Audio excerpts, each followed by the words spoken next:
birthday to you. Happy birthday, dear Fred. Happy birthday to you.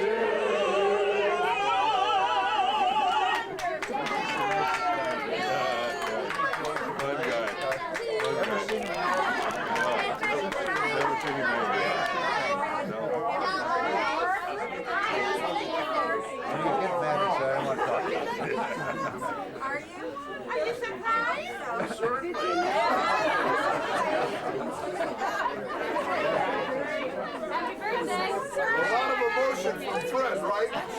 Boy, I'm surprised. We are about to receive from thy bounty through Christ our Lord. Amen. And let's thank everybody here for joining us.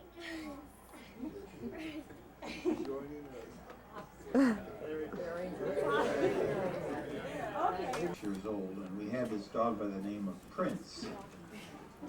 And we moved to Medina Road on, as I said, June the 19th, 1933. And Prince was hit on Medina Road by a car and had a broken leg. So I can remember Dad and Fred and I, and Bill was probably along too, driving in to the vets in Akron, and Fred looked up at Dad. Happy birthday to you. Happy birthday, dear Fred. Happy birthday to you. Jamie, you want to help me blow these out? When I say three. 1, 2, 3.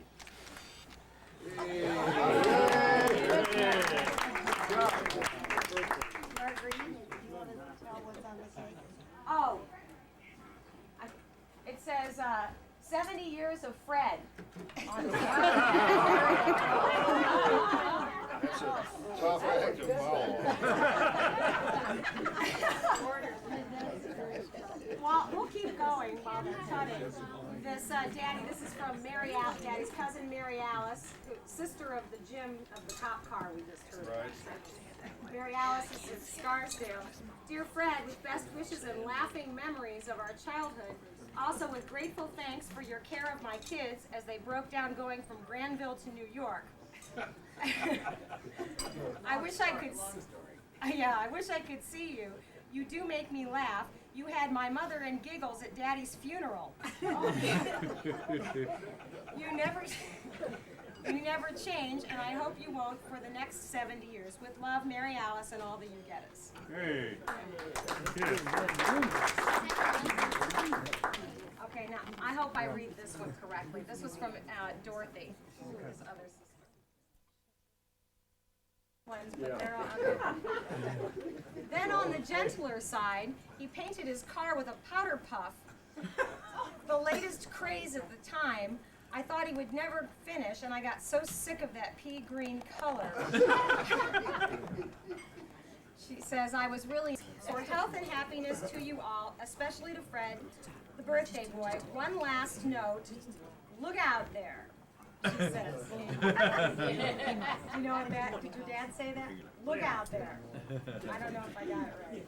You got it right. Also, I'm not sure. I hope everyone knows that we're lucky enough to have one sibling represented tonight, Tom, and Susie. Reed Lambert, I've got a lot of neighbors that survived living across the street from these hooligans on Medina Road. I think you probably have known them the longest, plus some of your old school pals from St. Sebastian's. Yes. One of your old school pals wants to just say a couple little words. I have known this fella since first grade, and we went to grade school together, we went away to prep school together. After college we really got to know one another very well before we were married. Had lots of fun Fred is one of those people that you truly enjoy being with. He's one of those warm and fuzzy guys that it's just a pleasure to know. And he's I consider Fred a true friend. I can think of so many wonderful things that I've enjoyed with him and some wonderful moments, but I will only tell one story that really has nothing to do with me. It has something to do with someone else in the room. I think we were in high school, maybe it was college, and Fred was going to a black tie affair, and I don't know what happened, he didn't have a tux or whatever, and he said, Harry, let me borrow your tux. So Harry says, sure, he gives him his tux. But 6 months later, Harry's going to a formal. He puts gets ready to put his tux on. Fred had the pants shortened 10 inches. Like, he forgot to have them re-lengthened. Harry almost killed him. Fred and I have had a lot of fun together over the years. And he's, as I say, he's a memorable person. Once you know Fred, no one will ever forget him. And I truly count Fred as one of my very good, closest friends, someone whose friendship I truly cherish. Mine was very short. Notwithstanding, he shortened my tux. I had him in my wedding party. Fred, you're a great guy. I love you, and may we have many happy years from here on out. I love you, Fred. Well, you talk about Fred Perry at St. Sebastian's. You know, Fred set a record there. He was never late the last 4 years at school. But Mary Frances always had a record of being late. While my dad used to put us all in a car, it was like 6 of us going at once. Fred would say, Dad, I need a nickel for the missions, and he'd be driving his car. Trying to get it out, but what Fred used to do was, he used to line up in the auditorium to go up to the classroom, but Fred would go straight to the locker. And he was never late because when the kids came into school, they'd open these lockers, it opened up, Fred was already there. But we were always late. My father Swisser would say, Mary Frances, you're loitering in the parking lot. Fred is never late, and you're late 14 times. So he always figured out a way to beat the system. But as far as his car goes, you talk about the powder puff.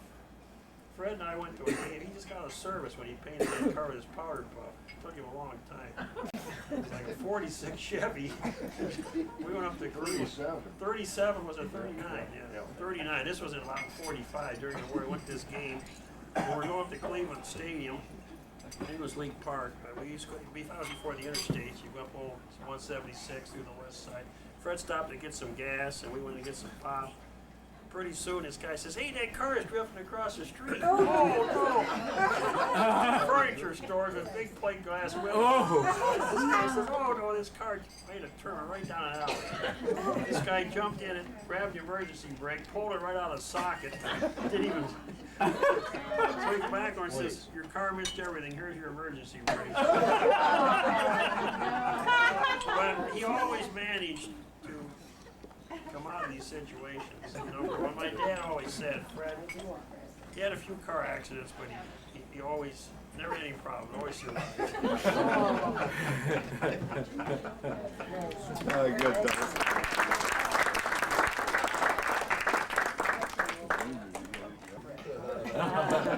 My parents lived on one side of the street, and Fred and Mr. Dannemiller, and then Fred lived on the other side of the street. And Fred, as I was growing up, was a very mean man. He would give me a nickel to stand at the end of my driveway, because he would be up at my parents' house up at where the swimming pool was. He was up there necking, and he would make me stand there. And he would say, give me a nickel if I stood at the end of the driveway. This is true. Stand at the end of the driveway, which was a long driveway from the end of the drive up to the pool, that when my mother and father would come home, I was supposed to run up from the end of the driveway all the way up to the end of the pool to say that Mother and Daddy were coming, and Fred never gave me the nickel.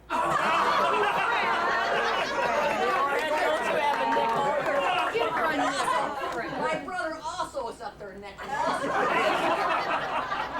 And my sister.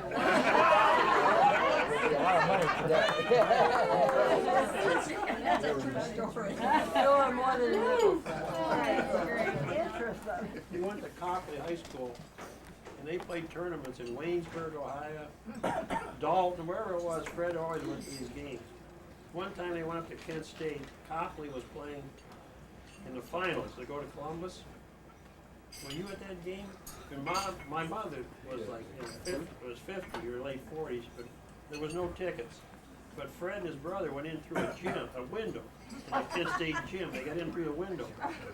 But my mother couldn't get up and climb up this window. So Fred says, I told the guy at the gate I left my car running. So he got a ticket and went out and gave it to my mother. She went in the game. Fred went back up through the window. Just as he got in the classroom, the guy walked in with a light and turned on the lights. What the hell are you doing here?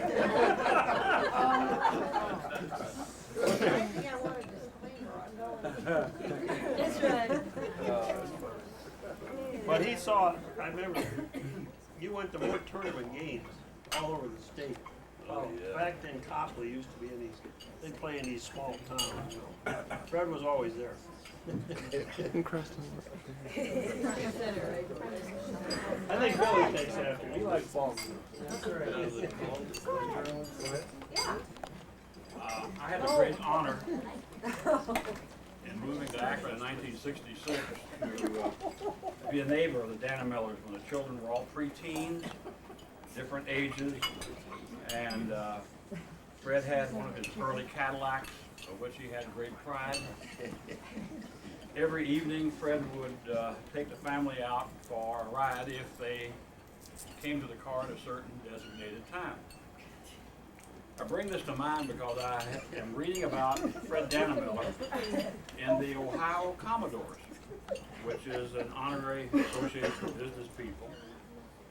One project of which is the restoration of a picture of Perry's victory on Lake Erie. Fred and the Commodores, of which I also am a member, collected enough money from the membership to restore the picture of Perry crossing Lake Erie. And Oliver Perry is in this little dugout, pointing like this across the lake. Now I'm thinking to myself, why would Fred want to resurrect Oliver Perry crossing Lake Erie back in the War of 1812? Then I'm thinking to myself, 1966. Here's Fred out in the backyard saying, Joanne, God damn it, those kids aren't here. In 5 minutes, this boat leaves without Fred, I want to give you this picture of Oliver Perry crossing Lake Erie.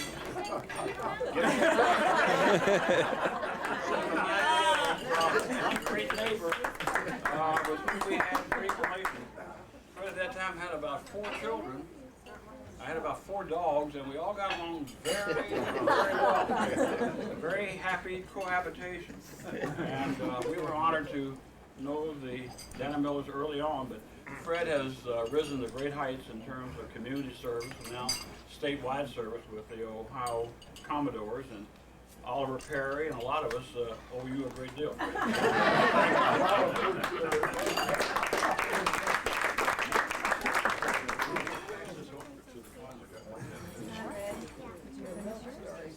You know, I want to say something about this. All right, Scott, lay it on. You know, I had my first serious conversation with Fred one Saturday afternoon in his porch room. I went over there to ask for his daughter's hand in marriage, and Fred was laying on his back watching an Indians game with Noel. And this is when the Indians stunk. And I had to tell Noel to leave, And Noel didn't exactly understand that. I was trying to kick him in the shin to get him to leave the room. Get out of here, I said. And Fred sort of had to crane his neck back so that he could see me, because I was sitting a little bit behind him, and I asked for his daughter's hand in marriage right when some guy from the Indians got a hit. And so Noel had to come running back in the room because Fred said the guy had gotten a hit. And he looked at me and he said, well, that sounds like that'd be okay. Marguerite's is, you know, it's just a great, and that was it. And I left. and I thought that this was like, you know, initially, you know, when you're an only child, and your mother is an only child, and your father has one sister that he doesn't communicate with that frequently. You know, this is you know, you're wondering, but then I went to a few family gatherings at the Dannemiller household, a couple of weddings and things like that, and it all made sense to me that, like, you know, this was not that big a deal.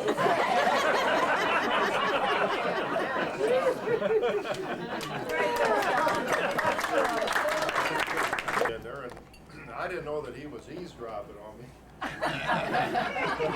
You know, as we became closer with the kids growing and we had moved on, we told some stories, but I was a tough taskmaster on the kids because, you know, we'd go to, every summer we'd go down to Rehoboth and, you know, load all the kids in the wagon and get out in the highway and you know, rush, you know, to there and back, and I know Conrad used to tell the story about if you don't finish that milk, you're not going. I heard this for years, you know, and you know, I thought, man, how many other stories does he know?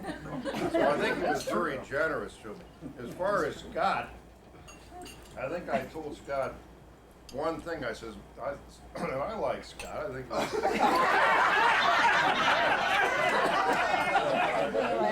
Finally admitted it. Glad. He's a good local boy. I remember I told Scott, I says, look, Scott, I agree on one condition, that you call me Fred, you know, and that's what I really said to you then. You remember that? Right before the guy got the hit. You know, but as far as, and Hamlin just turned 70, and Schwab did, Detling, he's a little younger. Right over there. I think you next year, you, right, Jack? Maybe. But, you know, I still think I'm a kid. You are, Fred. You are. You know, this last week, I played tennis with a 77-year-old guy, and he whipped me badly. And this guy is a great tennis player. And, you know, I'm charging all over the court, and I still think, well, some man down in Melbourne, Florida. And, you know, my philosophy is to, you know, I'm very competitive. And I hate to lose an order. You know, that's the one thing I test for anything is, you know, growing up with Hamlin, you know, this guy, when he worked at Board and Autos, I used to marvel. When he got a hold of a guy to sell a car, he didn't let go. And, you know, I'm the same way. And you know, and I've always had, you know, whether I'm playing golf or whatever I do, I just love to win. But really, a lot of the things that Larry and Mary Frances, Dorothy, and Marguerite, and all of you that knew me, you know, I've had a very, very interesting life, to say the least. You know, I think, my God, how am I still here at 7 years old? All the rust and scrapes that, you know, that I went through, and it's a marvel. You know, that I have 5 lovely children, you know, 3 great grandchildren, and one. What, you just about- grand, please, just grand. They're great anyway, aren't they, Fred? You know, tonight, and many more to come. Francie being married this year, and Noel being married. And we're looking for Billy to find a sweet. Yeah, What? any ideas? Billy knows Jack. Billy's okay, now leave Billy alone. Don't rush it, don't rush it. But anyway, you know, as I look through the, you know, my years, you know, I've had a great mother and father, great upbringing, you know, I went to great schools, and, you know, I had a lovely brothers and sisters. We were very compatible, and I was in business with my dad, and, you know, we used to laugh and joke. Never made a lot of money, but we had a lot of fun. And, you know, and then I met Joanne.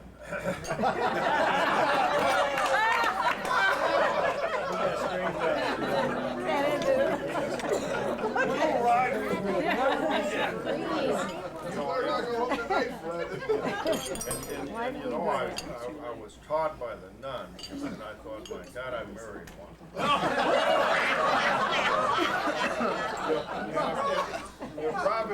Probably the great discipline thing that ever happened to me in my life.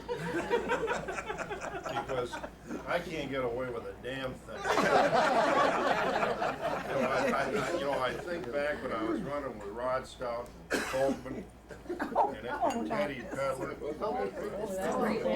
and we go up to a Browns game, and these guys had their watering holes that were unbelievable. And we're coming through Brecksville at 5:30, and I gotta be at St. Vincent's at 5:30 Mass, and I says, Ed, give me that phone, I gotta call Joanne. I says, I'm coming through Brecksville, I'll be there in 10 minutes, don't bother to come home. But everything works out for the best. I spent that night at Portage playing cards all day. Came through the coal chute that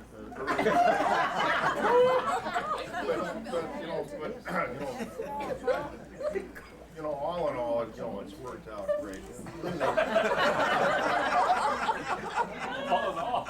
I really owe, and I'm sincere in this, to my success to my wife, Joanne. Here.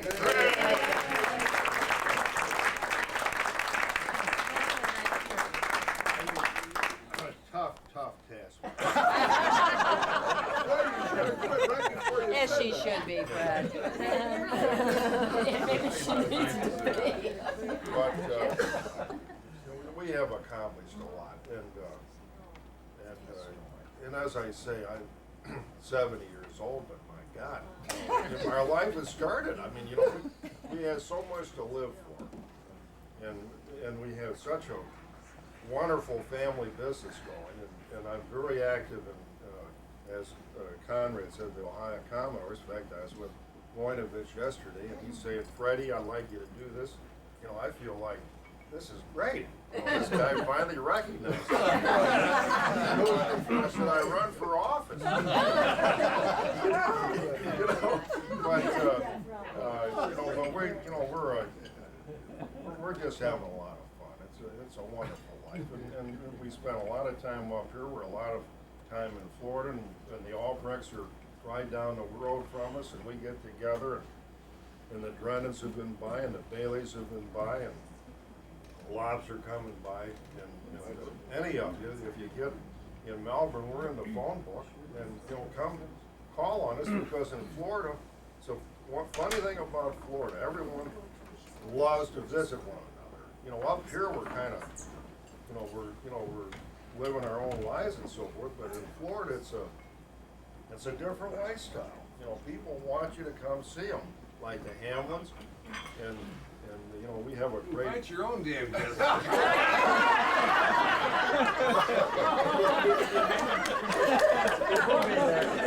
Buddy's in Melbourne. We're a long way from Vegas. We thank you, Dick. But anyway, a lot of the tonight was true, and I really was very, very.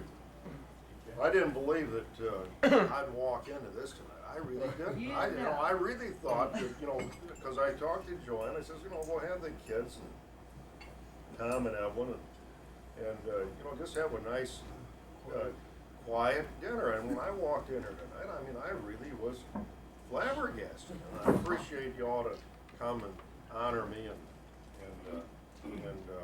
I appreciate it very, very much. And we love you all. Great.